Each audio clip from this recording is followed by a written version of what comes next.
Bab ke-61, Mission Accomplished. Setelah Wildan memutuskan sambungan teleponnya, Nyonya Bramantia melakukan sujud syukur dengan berlinangan air mata. Tak henti-hentinya ia mengucapkan hamdalah. Paling tidak, satu masalah telah usai. Tinggal membereskan masalah lor saja. Setelah itu, Nyonya Bramantia meraih ponselnya, lalu login ke m-banking miliknya. Kemudian mentransfer uang sejumlah 10 juta rupiah ke sebuah yayasan yatim piatu di mana ia berperan sebagai salah satu donatur tetap di sana. Tak lama kemudian, ponsel Nyonya Bramantia berderi. Setelah menyusut air matanya dengan selembar tisu, ia pun menerima panggilan itu. Halo, selamat malam Bu Jendro. Ada yang bisa saya bantu, Bu? Saya, mewakili seluruh penghuni panti, ingin mengucapkan terima kasih atas bantuan dana yang barusan Ibu Diana transferkan. Semoga Allah SWT selalu merahmati seluruh keluarga Ibu. Semoga Allah selalu memudahkan semua kesulitan seluruh keluarga Ibu Diana. Amin ya rabbal alamin. Terima kasih atas doanya, Bu Jendro. Oh ya, seminggu lagi saya tetap transfer seperti biasanya. Ya, Bu, yang barusan. Anggap saja bonus. Alhamdulillah, terima kasih atas kemurahan hatinya, Bu Diana. Mohon maaf, saya menelepon malam-malam. Baiklah, saya tutup teleponnya ya, Bu Diana. Assalamualaikum. Ya Bu, waalaikumsalam. Setelah beberapa minggu berlalu, baru kali ini Nyonya Bramantia bisa tidur dengan nyenyak. Keesokan paginya, Nathan, ke kamar Mama sebentar. Lei, perintah Nyonya Bramantia saat melihat Nathan berjalan menuruni tangga. Ada apa? Ma, kunci pintunya. Nathan melakukan perintah sang mama dengan penuh tanda tanya. Ia lalu duduk di sebelah sang mama di tepi ranjang. Nat, tadi malam Adrian nelpon mama. Dia sudah menyerah ngejar Vanya. Dia berjanji akan menghancurkan master video itu secepatnya. Nathan melongo. Ia merasa bingung. Adrian menyerah mengejar Vanya. Apa maksudnya sih? Ma, Nyonya Bramantia menundukkan kepalanya dalam-dalam. Nama lengkap Adrian itu Wildan Adriansyah Nathan. Astagfirullahaladzim. Serius? Ma, Nyonya Bramantia mengangguk cepat. Dia memaksa Mama untuk tidak menceritakan hal ini sebelum ia mengizinkan Nathan. Saat berkenalan dengan Mama di Latanza Fitness Center itu, ia menyebut namanya Adriansyah dan bukannya Wildan. Makanya Mama terkecoh. Mama juga belum pernah bertemu dengan Wildan sebelumnya. Hanya pernah mendengar namanya beberapa kali saja saat ia mengantar dan menjemput Vanya ke Magelang dulu itu. Setelah ia mengaku bahwa dia adalah Wildan, Mama baru sadar, pantesan selama ini dia nggak pernah mau jemput Mama di minimarket. Harry dan Ratna tentu familiar dengan wajahnya. Kan? Wajah Nathan memerah. Ia mengepalkan kedua tangannya. Seharusnya waktu itu kubunuh saja dia. Ma, kamu pernah berurusan juga dengannya? Nah, dia pernah membubuhi minuman Vanya dengan perangsang. Ma, saat Vanya datang ke bengkelnya di Jakal beberapa waktu yang lalu itu. Untungnya aku cepat menyusul ke sana. Ma, malah aku yang meminumnya tanpa sengaja. Pas di jalan, obatnya mulai bereaksi. Hampir aja aku nabrak waktu itu. Untung Vanya dah bisa setir mobil saat itu. Jadinya dia bisa menggantikan aku menyetir. Yang dari siang sampai malam kalian berdua gak keluar kamar itu. Ya, iya. Ma, itu karena reaksi obatnya. Mama bayangin dong, apa jadinya kalau Vanya yang minum obat itu. Untungnya juga, aku gak terlambat nyusulin Vanya. Kok selama ini kamu gak pernah cerita sama Mama? Sih, kami gak pingin Mama jadi kepikiran. Waktu itu aku udah emosi banget kan? Ma, aku pingin ngasih pelajaran sama dia. Tapi dilarang sama Vanya. Dia gak ingin masalahnya ntar jadi panjang hanya karena dendam. Tahu gitu, ku bunuh sekalian kan saat itu. Ma, sakit jiwaku rasa Wildan itu. Dah tahu istri orang kok dikejar.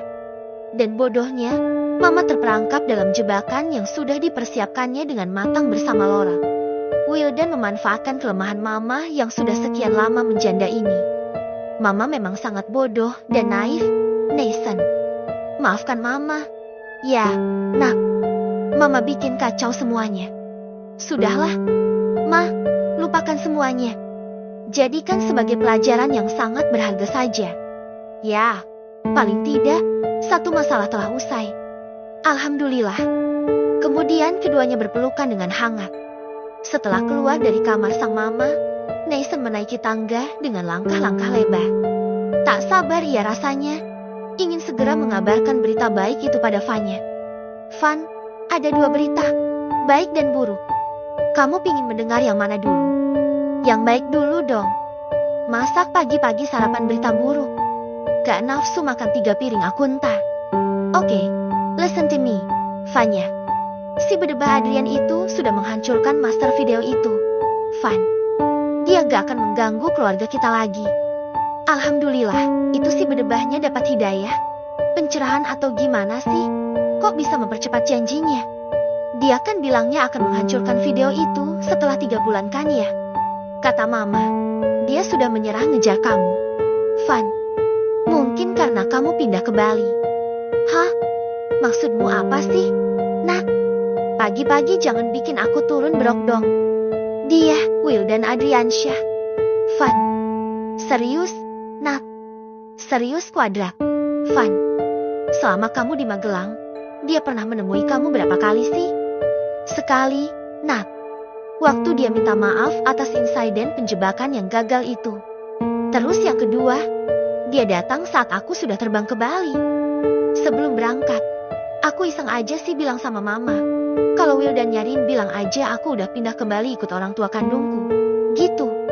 Habis Mel sih nemuin dia. Dah hilang respek aku sama dia. Jahat banget orangnya.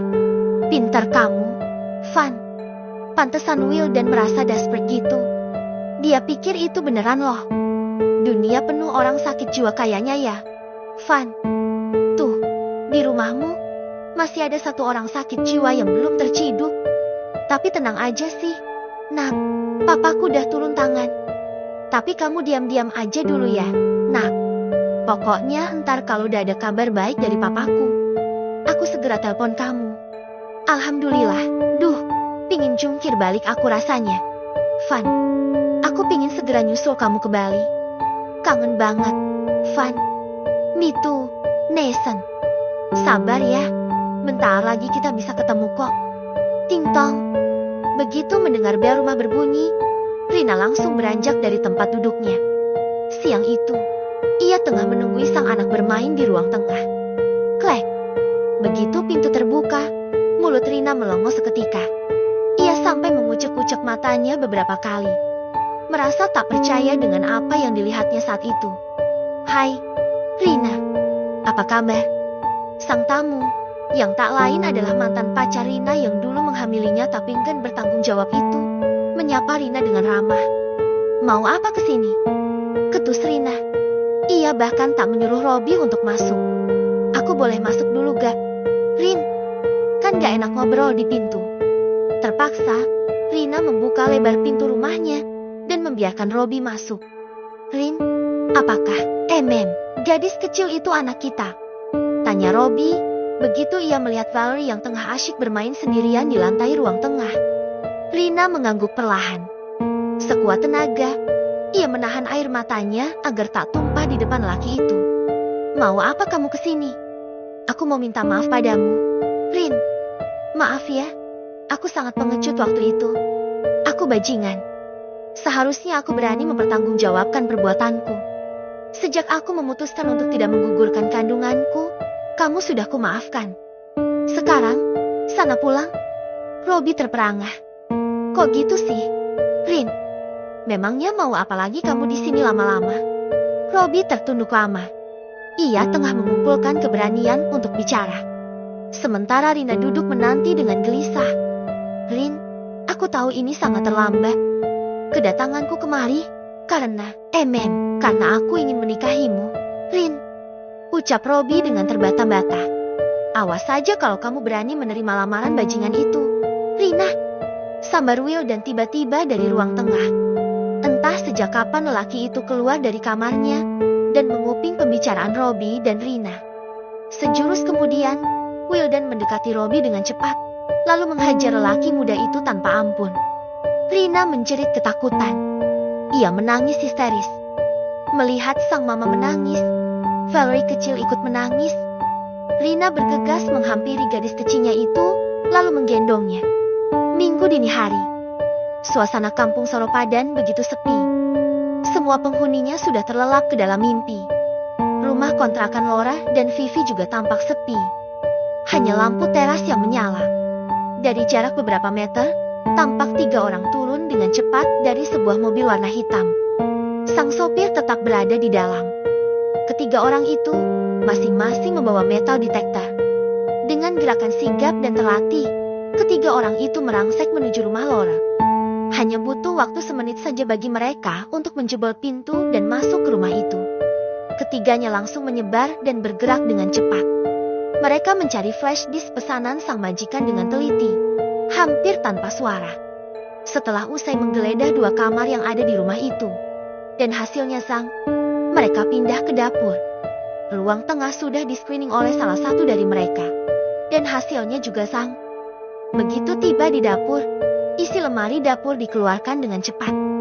Semua toples dibuka. Gunting. Sebuah benda terjatuh dari sebuah tupperware warna ungu yang baru saja dijungkirkan isinya oleh salah satu dari mereka bertiga. Begitu melihat benda itu, ketiganya tersenyum lebar. Dengan gerak cepat, mereka menyalakan laptop yang mereka bawa, lalu menancapkan flash disk itu. Beberapa saat kemudian, mereka kembali mencabut flash disk itu, lalu menaruhnya di sebuah kotak kecil bergembok, kemudian memasukkannya ke dalam tas. Mereka bertiga meninggalkan rumah itu secepat kilat. Begitu ketiganya masuk ke mobil, sang sopir tancap gas. "Halo, Pak, mission accomplished. Barang akan segera saya kirimkan secara kilat pada Bapak. Terima kasih. Begitu barangku terima, bonus akan segera kutransfer pada kalian. Oh ya, aku ada tugas tambahan untuk kalian. Aku menginginkan ponsel yang dimiliki Laura, perempuan muda yang ada di rumah mertua anakku. Detailnya akan kukirimkan segera padamu. Untuk tugas ini, kalian juga akan mendapat bonus cukup besar. Siap laksanakan, Pak." Sejurus kemudian, "Oke, sekarang kita pulang dan tidur nyenyak," ucap lelaki yang barusan menelepon Lesmana itu pada rekan-rekan kerjanya, setelah sambungan telepon ditutup oleh Lesmana.